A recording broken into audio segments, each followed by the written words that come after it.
dengan membuat orang tersenyum dengan musikku atau menangis dengan musikku saat itu juga, dan orang itu nggak mengenalku, aku nggak mengenal dia, bagiku kebahagiaan itu udah selesai, udah sekecil itu aja. Aku nggak perlu yang punya legacy atau apa. Seandainya nanti aku berpisah dengan musik, itu bukan berarti kita tidak saling mencintai.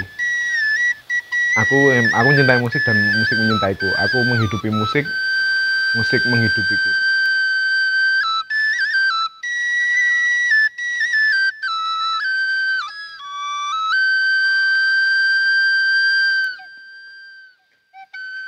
Ya, kalau mula-mulanya musik yang aku sukai itu musik-musik dengan lirik berbahasa Inggris. Karena ada kakak sepupuku yang dia mahir berbahasa Inggris, terus membawa musiknya itu ke tempatku, terus aku ikut dengerin juga. Nah, dari situ terus kayak keasikannya adalah dengan musik yang berbeda yang aku dengarkan sehari-hari. Kayak di rumah orang tua aku pasti nyetel campur sari, dangdut, seperti itu. Aku punya refreshing telinga yang lain, yaitu musik-musik berbahasa Inggris ini.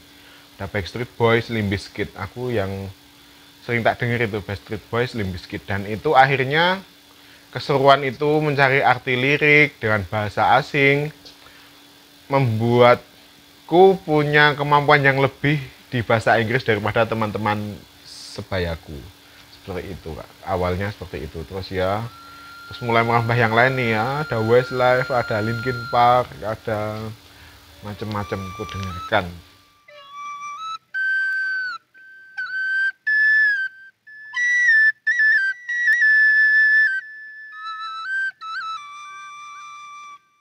Kalau dulu tuh SMP aku punk, SID, Green Day gitu, gagah loh, ngedrum punk.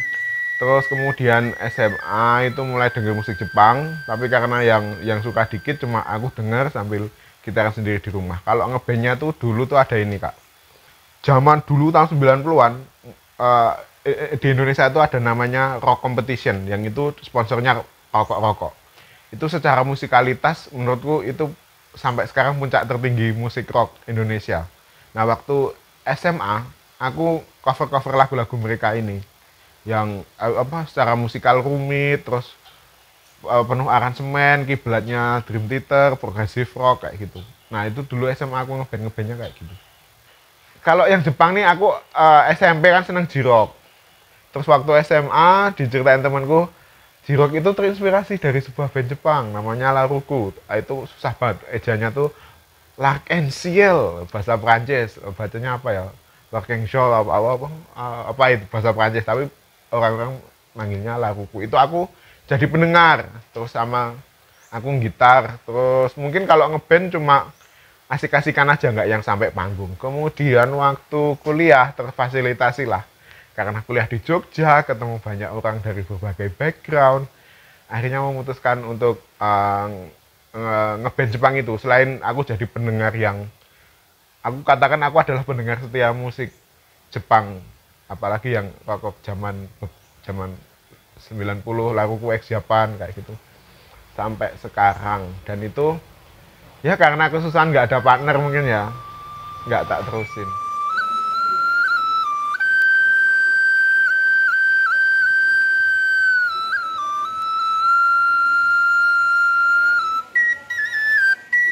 Ya, waktu di Jogja aku tepatnya sekitar tahun 2010 apa 2011 ya, aku bikin band dengan gamelan. Jadi kayak kolaborasi combo rock, drum, bass, gitar dengan alat musik etnik, saron, demung kayak gitu, ketipung, kendang seperti itu. Itu waktu itu pertama ikut lomba jingle. Ada sebuah merek semen bikin lomba jingle. Terus aku dan teman-temanku di bahasa Inggris, yuk yuk bikin.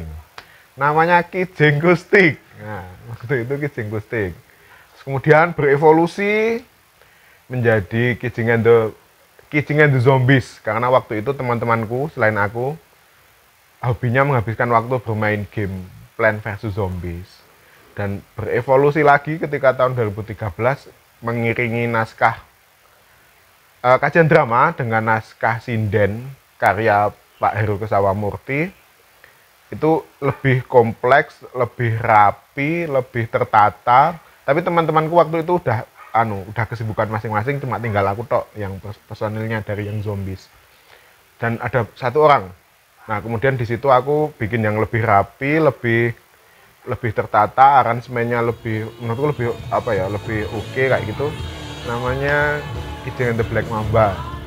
Karena aku waktu itu juga didesak, Mas, posternya besok harus tayang, namanya apa ini, kayak gitu kan. Nah, pasan waktu itu aku nonton film Megamind, nonton film animasi yang si Megaman ini punya baju zirah namanya The Black Mamba. Dan ya itu sampai sekarang bandku itu masih, walaupun manggung setahun sekali apa setahun dua kali, tapi aku menikmatinya, enjoy, santai, tidak tidak yang punya manajemen apa enggak, cuma untuk kegiatan kelangenan aja, karena personel-personelnya yang dulu ini sudah sibuk, ada yang jadi guru, ada yang kerja di kantor, jadi kayak kalau ketemu mereka lagi tuh kayak kalau ada panggung kayak penyegaran gitu, nggak ada yang manajemen harus punya album, harus perform gitu, nggak ada.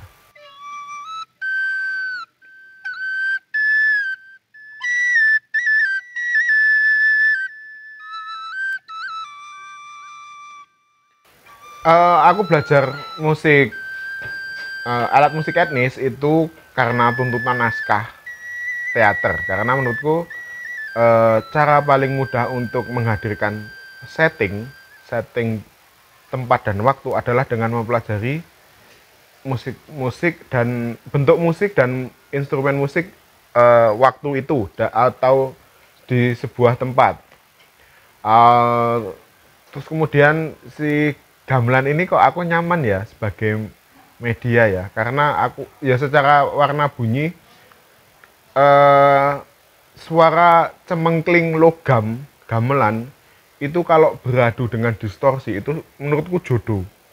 Dan kemudian aku mempunyai pemikiran pribadi bahwa aku tidak memainkan gamelan itu dengan cara karawitan. Aku menganggap gamelan itu sebagai instrumen yang dia tidak punya tanggung jawab kebudayaan apapun. Sama halnya ketika musik-musik orkestra ini dibawa ke luar orkestra, kayak musik metal ada orkestranya, musik rock, atau jazz atau beberapa musik yang lain, dan menggunakan bahasa orkestra ini mereka juga nyaman. Nah, aku pengennya seperti itu juga, kayak gamelan itu jadi ya buat asik-asikan aja, sama kalau main gamelan itu sama kalau kita gitaran di tongkrongan, jadi gitu aja, tapi tetap memperhatikan etika bagaimana kita memperlakukan jagraknya gamelan ini ya, jangan dilompati, jangan buat asbak, jangan buat buat bungkus lemper yang udah ditaruh di bawah, jangan seperti itu. Tetap kita menghormati dia sebagai benda yang punya perjalanan, tetapi kita memainkannya secara senang-senang seperti itu.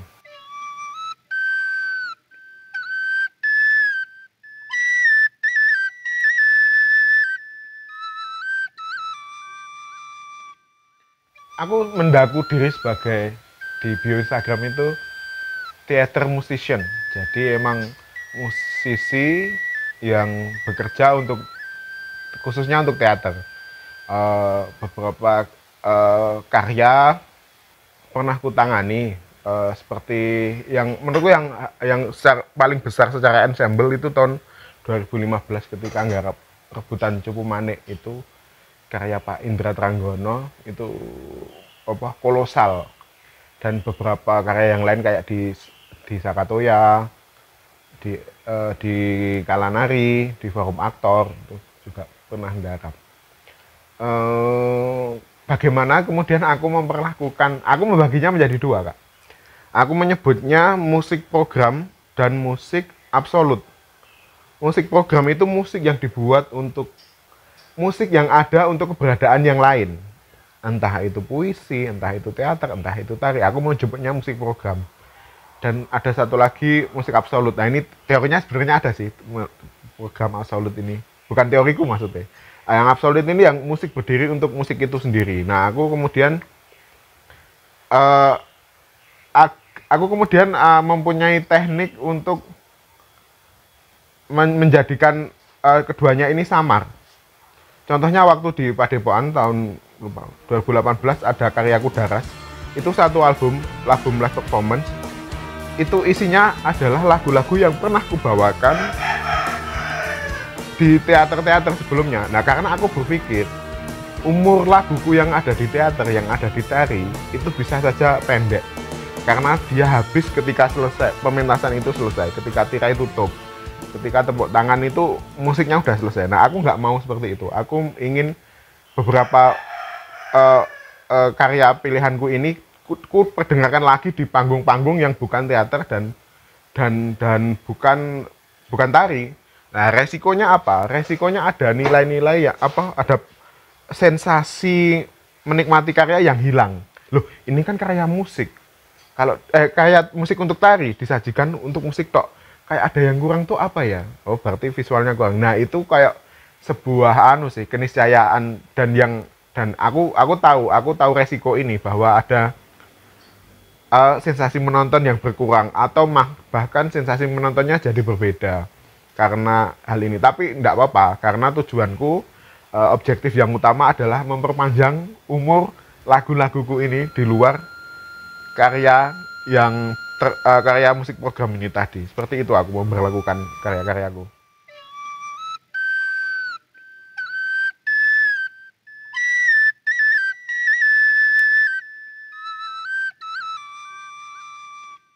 Aku merasa bahwa aku nggak tahu ya kapan titik itu ada, titik balik bahwa aku berkeyakinan itu. Tapi pada saat itu aku membuat analisis bahwa di tempat ini di Jogja ini permintaan suplai dan demandnya itu tidak seimbang antara banyaknya teater dan tenaga ahli yang mengkhususkan diri untuk nggarap musik untuk teater. Karena biasanya sambilan dia komposer musik atau dia player apa dimintai tolong sama temennya yang anak teater untuk nggarap musik. Setelah itu udah tidak ada wacana yang jalan. Mungkin ada dan aku tahu beberapa temanku tapi tidak banyak. Nah, melihat peluang ekonomi seperti itu, aku kemudian wah ini yakin nih, berarti aku harus mengembangkan jaringan sih. Kalau untuk sosok sendiri, aku nggak ada yang spesifik karena aku terinspirasi dengan Pak Jaduk adalah bagaimana beliau mengolah alat musik tradisi, lagu-lagu tradisi ini menjadi kaya, menjadi bertemu dengan zaman yang baru. Aku terinspirasinya dari situ. Kalau untuk gaya kepenulisan lirik atau model-model musik itu sepertinya aku secara tidak sadar mengambil dari sastrawan mungkin ya. Aku nggak tahu siapa yang kusukai, tapi aku memang jarang membaca karya sastra Indonesia. Aku lebih suka sastra terjemahan Edgar Allan Poe, terus yang dongeng itu siapa namanya? Lupa aku. Ya Edgar Allan Poe sih yang gloomy gitu. Nah, itu detektif Agatha Christie ngono. Kalau penulisan seperti itu. Nah, kalau seumpamanya lirik ya banyak yang Jepang ini dia namanya Hideto Matsumoto, dia gitaris CX Japan. Dia punya style tersendiri, menulis lagunya tuh iramanya gembira, tapi sebenarnya liriknya itu grantes, terenyuh, kesepian kayak gitu. Tapi dia menyanyikannya itu dengan tersenyum dengan rock, dengan musik rock seperti itu. Ya banyak kak inspirasiku, ada yang dari luar musik, ada yang dari musik.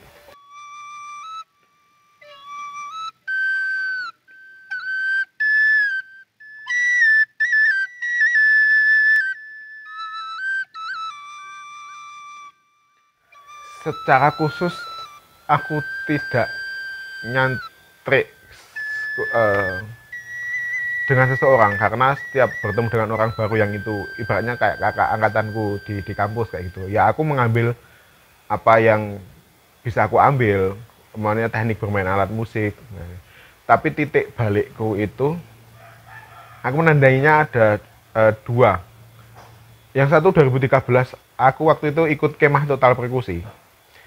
Aku itu bukan orang yang aku bisa membayangkan melodi dan harmoni, tapi tidak untuk ritme. Aku sangat kesusahan. Terus aku ikut program ini, kemah total perkusi ini. Jadi membuka wawasanku tentang musik perkusi. Dan setahun setelah itu, 2014, aku ikut nyantrik di PSBK, Padepokan Seni Bagong Kusudiarja, selama 8 bulan. Nah, di situ harapanku yang aku di sini bakal belajar teknik nih. Itu pupus. Di sini di PSBK aku belajarnya tentang bagaimana memandang kesenian, bagaimana memperlakukan orang lain dengan seni. Dan itu akhirnya yang kupegang sampai sekarang. Filosofi bagaimana cara memandang seni dan apa itu seni sebagai alat. Itu kupegang sampai sekarang dan aku nggak tahu apakah pandanganku ini suatu saat akan berubah atau tidak, tapi itu yang terjadi saat ini.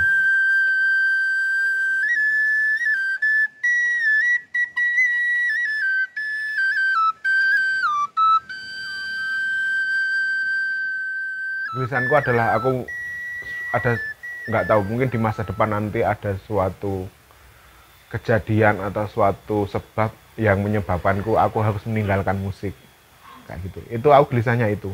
Tetapi aku juga sedang aku juga usaha menyiapkan mentalku untuk seandainya nanti aku berpisah dengan musik, itu bukan berarti kita tidak saling mencintai. Aku mencintai musik dan musik mencintaiku. Aku menghidupi musik, musik menghidupiku. Dan ketika suatu saat nanti ada keadaan yang mengharuskan aku tidak bermusik, ya aku akan mencoba legowo. Dan ya sepertinya ramalanku, musik akan selalu dekat denganku sampai aku mati mungkin ya. Ya. Dan aku nggak begitu khawatir dengan legacy. Teman-temanku ada beberapa teman yang ya kamu tuh harus punya murid, ide-idemu itu harus di, di, di, di, diwariskan kepada yang ingin belajar dengan dirimu. Aku nggak berpikir gitu sih, maksudnya dengan membuat orang tersenyum dengan musikku atau menangis dengan musikku saat itu juga, dan orang itu nggak mengenalku, aku nggak mengenal dia, bagiku kebahagiaan itu udah selesai, udah sekecil itu aja. Aku nggak perlu yang punya legacy atau apa.